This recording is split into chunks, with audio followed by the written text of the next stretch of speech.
Shutterstock Music. Pues vamos a continuar con la siguiente ponencia, que como ya podéis ver en pantalla tenemos ahí esperando a nuestro siguiente ponente. Aprovecho para pedirle disculpas porque hemos empezado ya a acumular retraso desde la primera presentación, pero bueno, intentaremos recuperar un poco el tiempo perdido.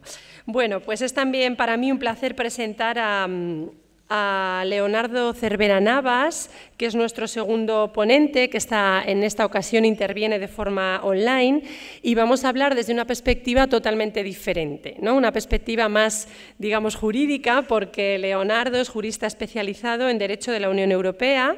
Inició su carrera como abogado en ejercicio y profesor de Derecho Internacional Público en la Facultad de Derecho de Málaga, que es su ciudad natal, y comenzó también su carrera en la Comisión Europea en el año 99 y desde entonces ha trabajado en el ámbito de la protección de datos en las instituciones de la Unión Europea. En 2010 se incorporó al European Data Protection Supervisor como gestor y fue nombrado director en 2018. Así que hoy nos hablará de cómo regular o no la IA, la perspectiva de la EDPS, la European Data Protection Supervisor. Así que cuando quieras, Leonardo, la palabra es tuya. Buenos días a todos. ¿Me oís bien? Ok.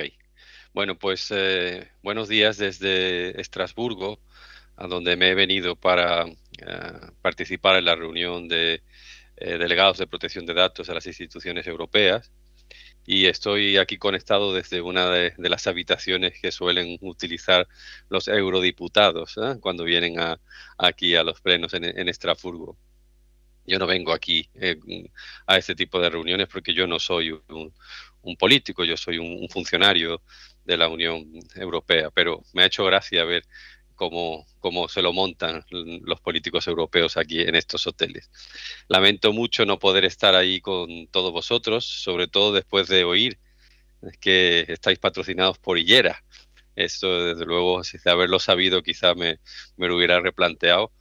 Pero bueno, ya sabéis dónde podéis encontrarme. Espero que cuando termine mi intervención empecéis a bombardearme con peticiones de amistad en LinkedIn, así que podamos estar conectados y ya sabéis dónde tenéis un aliado, un amigo en las instituciones europeas. He visto también que después tenéis un taller de trabajo que habéis llamado PC ochentero. La verdad que de haber estado allí me hubiera apuntado porque no hay nada que me guste más a mí que un PC ochentero. O sea que os deseo mucho éxito en estas jornadas en Valladolid y a ver si para la próxima me puedo acercar y pasar un buen rato con vosotros. Voy a hacer una intervención breve porque además después de la intervención de Senen pues ha dejado el listón muy alto. Es muy difícil superar su intervención en términos de claridad y entretenimiento, porque la verdad que ha sido una intervención fantástica, sí, no se pierde la atención ni un instante, ¿no? De lo bien comunicada que estaba. Pero bueno, lo voy a intentar. Lo primero que voy a deciros es un minuto sobre mi empleador, el Supervisor Europeo de Protección de Datos, por si alguno de vosotros no está muy familiarizado con mi institución. Sabéis que en la Unión Europea tenemos una serie de instituciones, muchas. Las más importantes son las más conocidas, el Parlamento Europeo, el Consejo Europeo, la Comisión Europea, pero luego hay otras muchas que son menos conocidas, ¿no? Y una de estas, poco conocidas, es la mía, el Supervisor Europeo de Protección de Datos, que es la institución de la Unión Europea que se encarga de velar por el cumplimiento de la normativa de protección de datos por las instituciones europeas. Lo que nosotros hacemos tiene tres vertientes. Somos una autoridad de protección de datos al uso, como pueda ser la Autoridad Española de Protección de Datos. Somos un asesor al legislador comunitario, al legislador europeo, es decir, cada vez que hay una propuesta de ley con una vertiente de protección de datos, tenemos que emitir una opinión que normalmente se tiene en cuenta por parte del legislador europeo y proveemos la secretaría de otra institución de la Unión Europea que se llama el Comité Europeo de Protección de Datos, que se encarga de velar por la aplicación uniforme de este famoso Reglamento General de Protección de Datos. Ahora, con el nuevo reglamento de inteligencia artificial, vamos a asumir una cuarta competencia, que es la de ser el regulador europeo en materia de inteligencia artificial. No está muy claro todavía si seremos solo el regulador europeo para las instituciones de la Unión o tendremos también algunas competencias a nivel europeo en general. Pero sea como fuere, vamos a hacer lo posible por ayudar para que haya una voz europea en materia de regulación y aplicación de la ley a nivel europeo. Lo que queremos conseguir con este reglamento europeo sobre la inteligencia artificial es repetir lo que se ha venido a denominar el efecto Bruselas. El efecto Bruselas empezó con el Reglamento General de Protección de Datos, cuando el año 2012 la Comisión Europea puso sobre la mesa una nueva legislación en materia de protección de datos que al cabo del tiempo se ha convertido en el estándar global sobre protección de datos. Ahora mismo hay más de 200 países alrededor del mundo que tienen leyes en materia de protección de datos que están muy alineadas con este Reglamento General de Protección de Datos. Entonces, el enfoque, la estrategia nuestra es anticiparnos nosotros con los estándares legislativos para que los demás, del resto del mundo, pues tengan que adecuarse a nuestros estándares y no al revés. Yo creo que si bien Europa a nivel, digamos, tecnológico va siempre un poco por detrás de lo que puedan ser otras potencias mundiales, a nivel legislativo, Europa ha demostrado que puede ir por delante. Yo creo que eso nos da cierta ventaja sobre los demás. Y ahora estamos intentando repetir el efecto Bruselas con la legislación en materia de inteligencia artificial, para que con un poco de suerte, para final de año tengamos estos estándares ya establecidos y todos los que vienen detrás, ya sea Estados Unidos, el Reino Unido, Canadá, China mismamente, pues tendrán que pasar sus propios estándares adecuados a los nuestros, porque nosotros ya habremos ganado el terreno, por decirlo así. El punto de partida de las reflexiones que quiero yo hacer, que son muy coincidentes con lo que ya ha dicho Senén, es que debemos huir en todo momento de un enfoque tecnofóbico. Es decir, no me gusta nada cuando se firman manifiestos y se habla de prohibir la inteligencia artificial y cosas por el estilo. No se debe de confundir de lo que es el principio de precaución con una intervención tecnofóbica. Yo pienso que la inteligencia artificial, los técnicos lo saben mejor que yo, y os lo van a explicar mejor que yo, pero yo os doy mi opinión. Es una tecnología que va a cambiar el mundo, que está en nuestras manos de que el mundo cambie para bien o para mejor, y por tanto no abrazar esta tecnología sería un gran error. Europa tiene que estar a la cabeza de la inteligencia artificial y su uso para el bien de la humanidad. Al mismo tiempo, también tenemos que tener cuidado con los cantos de sirenas, ¿eh? Como cuando Ulises le pidió a sus compañeros de viaje que le ataran al mástil, ¿no? Al mástil de aquella embarcación. Hay mucha gente por ahí haciendo cantos de sirenas, tratando de distraernos sobre cuál debe ser el rumbo correcto de nuestra embarcación. Y hay que prevenirse contra estos cantos de sirenas, por supuesto, interesados, falsarios, que son los que pueden hacer que naufraguemos en lo que pretendemos hacer en materia de regulación de la inteligencia artificial. Los que llevamos muchos años trabajando en materia de protección de datos sabemos muy bien de estos cantos de sirenas. A comienzos de siglo tuvimos una serie de sirenas tecnológicas que ya nos decían que la privacidad estaba muerta, Recordarán ese famoso CEO de Sun Microsystems que dijo aquello de el derecho a la privacidad está muerto, acéptenlo, ¿no? Bueno, pues ahora con la inteligencia artificial vendrán muchos que dirán cosas parecidas, ¿eh? Dirán, pues el derecho a la autonomía del individuo está muerto, acéptenlo, el derecho a la igualdad está muerto, acéptenlo, y barbaridades por el estilo.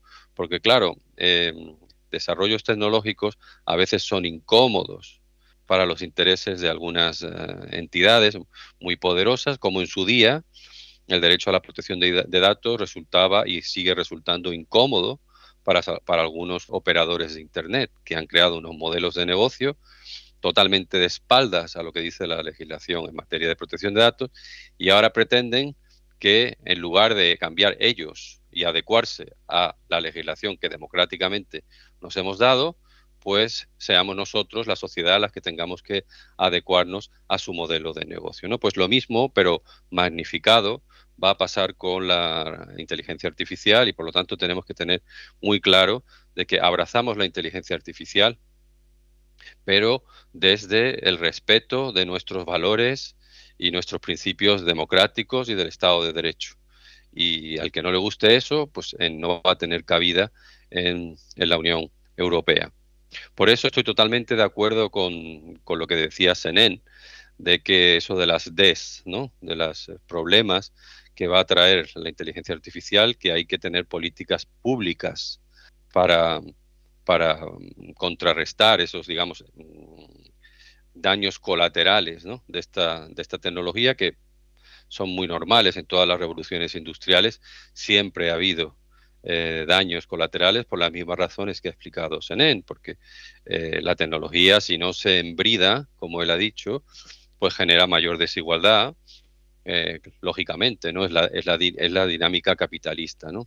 Por lo tanto, tendremos que invertir en inteligencia artificial para beneficiarnos de ese poder transformador de la tecnología, pero también tendremos que invertir desde la perspectiva de la seguridad para evitar, no solamente de la seguridad, sino también de la dignidad del individuo, para evitar efectos indeseados de esta tecnología.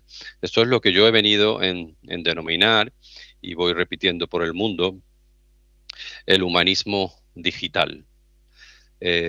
Saben ustedes que en el siglo XV los españoles inventamos, basándonos en lo que ya habían hecho algunos filósofos y humanistas italianos, el humanismo.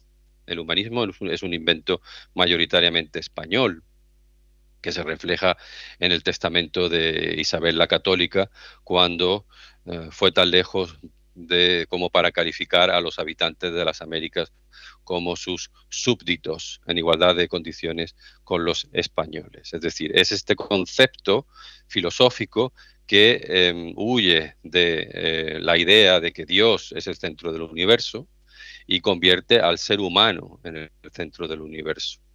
Y al ser humano al que se considera protegido por principios de dignidad, y se pide a la ley que proteja la dignidad de estos súbditos de la época, que luego vienen a llamarse ciudadanos. Es el origen de lo que luego terminaría siendo los principios de la Revolución Francesa y los derechos humanos del individuo. Todo esto es fruto de estas ideas humanistas. Y las ideas humanistas están en el corazón del proyecto de la Unión Europea. De hecho, en su artículo 1 de nuestra Constitución, la Declaración de Derechos Fundamentales, que se ha integrado en los tratados y que es nuestra Constitución en todo, menos en el nombre, porque no fue posible llamar a este texto Constitución Europea, porque por aquel entonces estaban los ingleses y se opusieron, pero hoy en día si se volviera a votar, pues lo llamaríamos Constitución.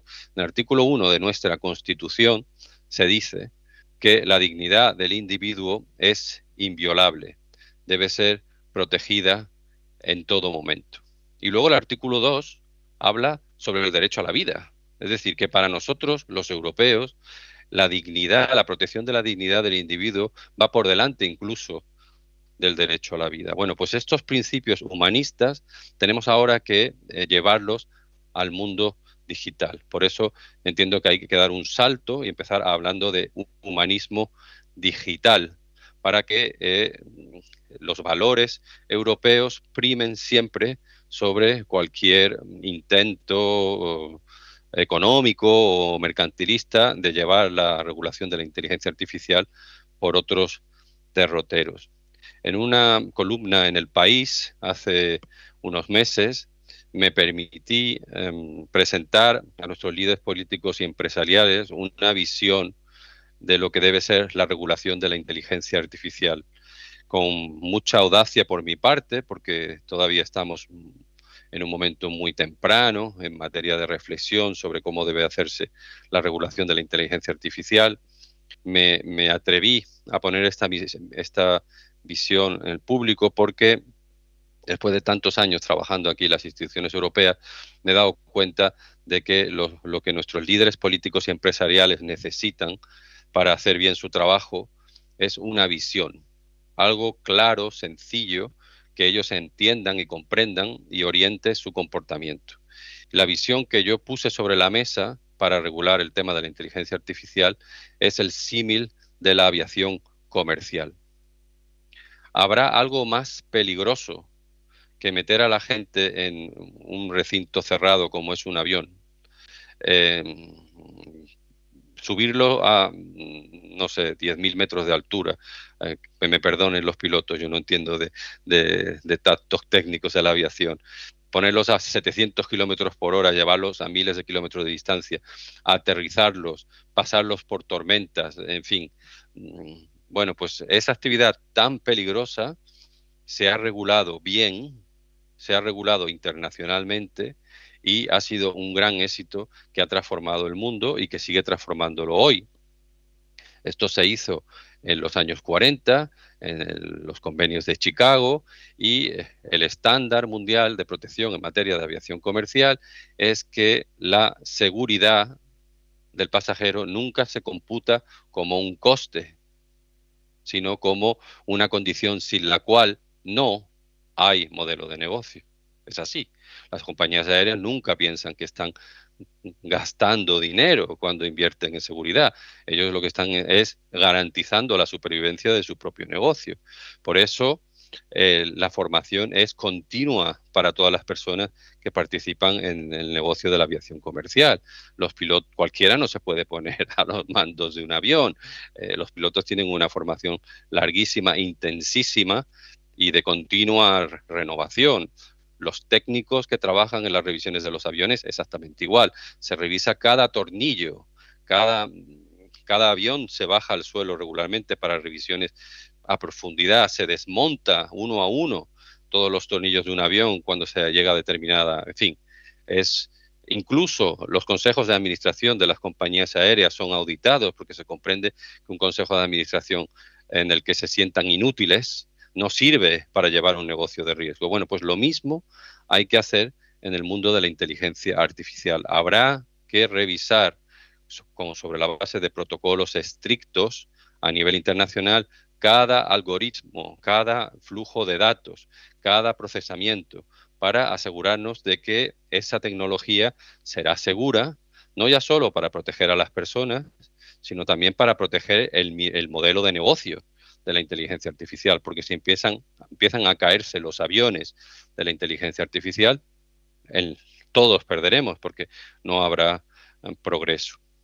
Por eso me gusta mucho el enfoque del reglamento sobre inteligencia artificial, que se basa en el modelo de la gestión de riesgos, porque de eso es de lo que estamos hablando. Y como bien ha explicado Senén, se identifican riesgos que son inaceptables y por lo tanto es necesario prohibir, y en el futuro se identificarán más y ahora será necesario seguir prohibiendo riesgos que son demasiado elevados. Luego se identifican riesgos que son altos o muy altos, pero que se pueden gestionar, y luego se identifican otros riesgos que son más pequeños, más inocuos, donde basta con una política de transparencia con los ciudadanos. Esto es, en mi opinión, una buena manera de gestionar esta nueva tecnología, de una manera proactiva, constructiva, abrazando esto, pero al mismo tiempo identificando lo que son líneas rojas que nunca se pueden cruzar. Como decía el anterior supervisor europeo, Giovanni Buttarelli, no todo lo que es técnicamente posible debe hacerse realidad.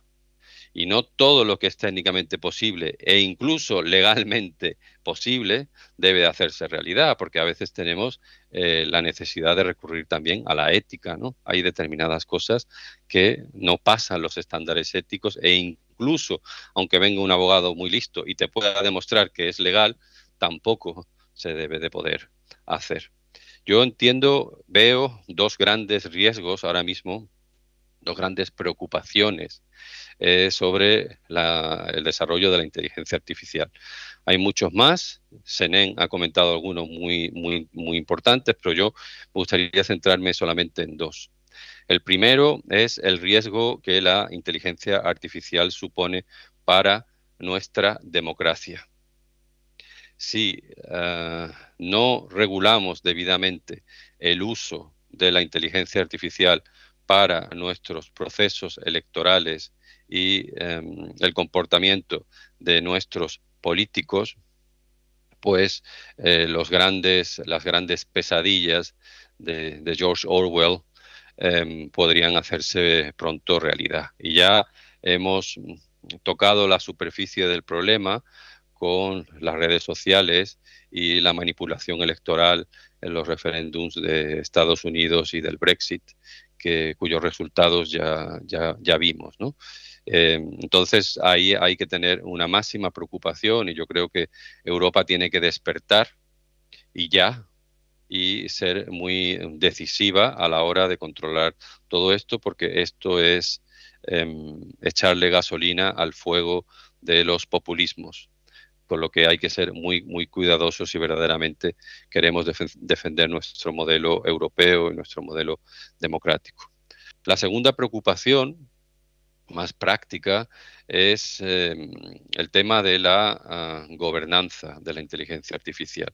Tener una ley buena, como vamos a tener, desde el punto de vista de los principios, es muy importante, pero tan importante como eso es que esa ley se cumpla. Esto lo hemos visto ya con la legislación de protección de datos. El Reglamento General de Protección de Datos es una ley buenísima, pero muchas veces no se cumple. Y muchas veces no se cumple por parte de los que deberían de cumplirlo con más rigor, que son las grandes corporaciones tecnológicas que tienen los datos de decenas y de cientos de millones de personas, que deberían ser los primeros en dar ejemplo. Bueno, pues ya estamos viendo las grandes dificultades que estamos afrontando para conseguir que estas grandes corporaciones tecnológicas cumplan con lo que dice la ley. Bueno, pues con la inteligencia artificial va a pasar lo mismo. Si no tenemos un sistema de gobernanza robusto y sobre todo un sistema de gobernanza a nivel europeo, pues nos vamos a encontrar con muchas situaciones en las que tenemos una ley fantástica que podemos enmarcar y poner en la pared, pero que no se va a cumplir.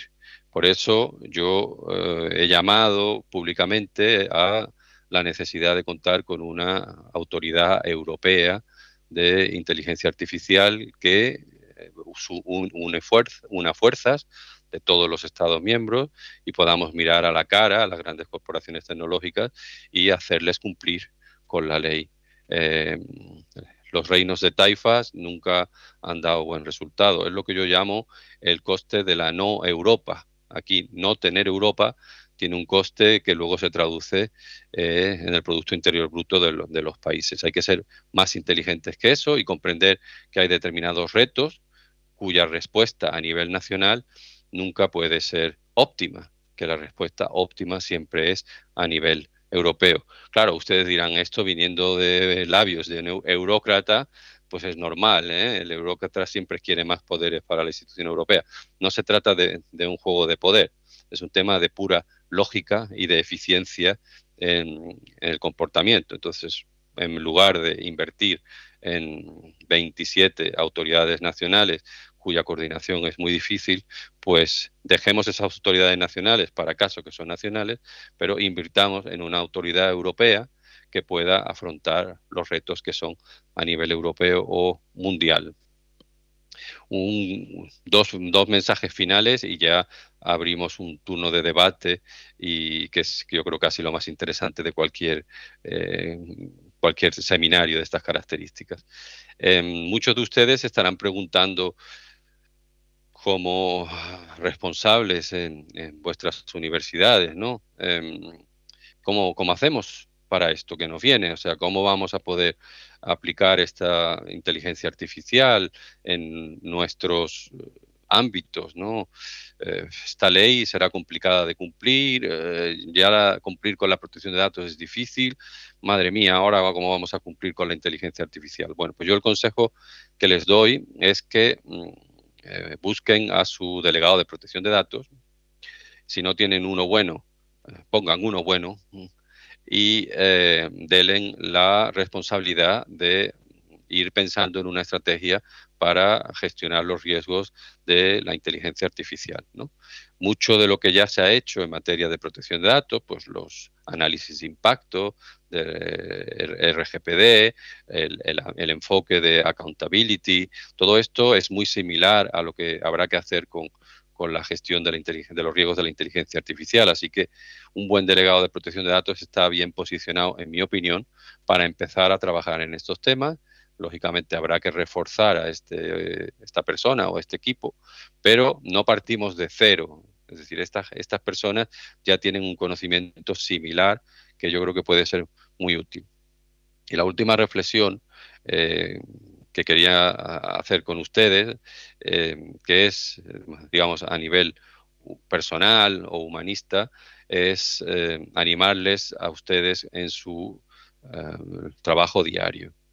Lo que ustedes están haciendo en las universidades españolas es muy importante. Como decía Senén, después de la salud, casi lo más importante y la comida, casi lo más importante es la educación. Y el esfuerzo de todos ustedes por formar y por dar empleabilidad a las generaciones que vienen detrás es a menudo muy ignorado, muy despreciado, pero es extremadamente importante. Yo hace unos días tuve el enorme placer de ir a la Universidad de Granada, donde me invitaron en un programa en el que, bueno, pues ponen ejemplos de alumnos ilustres para animar a sus alumnos actuales, ¿no? Y allí pude decir cómo fue gracias a un grupito de profesores jóvenes de la Universidad de Granada, que en los años 90 hicieron la locura de crear un máster en Derecho de la Unión Europea, que fue prácticamente el primero que se hizo, pues que yo fui allí, aprendí de Derecho de la Unión Europea y si estoy hoy asumiendo las responsabilidades que asumo en la Unión Europea, es gracias a ese grupito de profesores universitarios que, contra viento y marea, montaron aquel primer máster sobre Derecho de la Unión Europea, que yo sé, porque he hablado con ellos después, que fue un dolor de cabezas tremendo. De hecho, no hicieron una segunda edición de lo mal que lo pasaron los pobres organizando aquello, ¿no? Bueno, pues ese esfuerzo resultó en que una persona como yo posteriormente pudiera servir y pudiera hacer cosas que de otra manera hubieran sido impensables para un chico de Málaga como yo, sin ningún tipo de experiencia o contacto internacional, ¿no? Pues por eso yo les animo verdaderamente como humanista a que se partan la pana en hacer lo importante que es hacer ustedes, que es ayudar a estos jóvenes, invertir en su formación para dotarlos de talento y oportunidades para el futuro. Así que muchas gracias por su atención y quedo a su disposición para lo que necesite.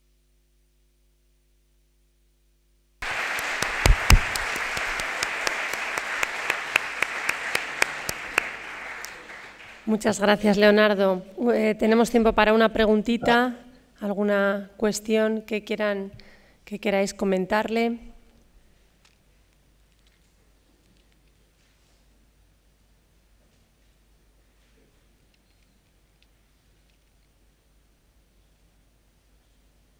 ¿No?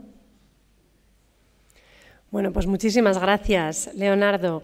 De todas formas, tenemos tu contacto, así que probablemente, como bien has dicho al principio, empieces a recibir invitaciones de LinkedIn de forma masiva en los próximos minutos. Muchas gracias, Leonardo.